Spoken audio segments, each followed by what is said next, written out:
This taxpayer failed to report a capital gain of $159,000 and he was hit with a gross negligence penalty of $21,000.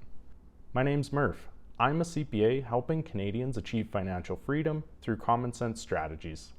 In 2016, this taxpayer failed to report the sale of 2 properties on his tax return, and in 2025, he landed in tax court with the CRA. One of the properties was his principal residence and the other was a rental property.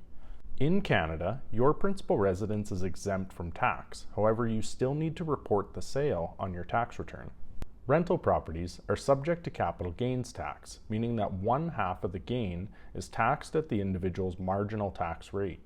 The taxpayer in this case made an argument that he intended to use his rental property as a principal residence and thus never reported it on his tax return. Regardless of his intent, he didn't use it as a principal residence and he was already claiming the exemption on his family home. Despite his omission to not report the principal residence sale, CRA allowed the exemption and he did not owe tax on that property.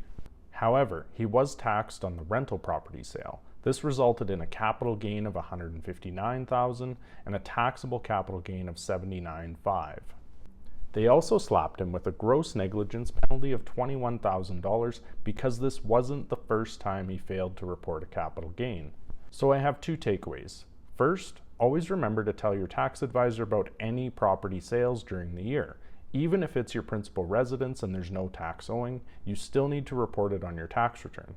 Second, make sure you keep accurate records of the cost base of each of your properties. Without good records, you could be left paying more capital gains tax than you need to. Follow me for more tax and finance solutions.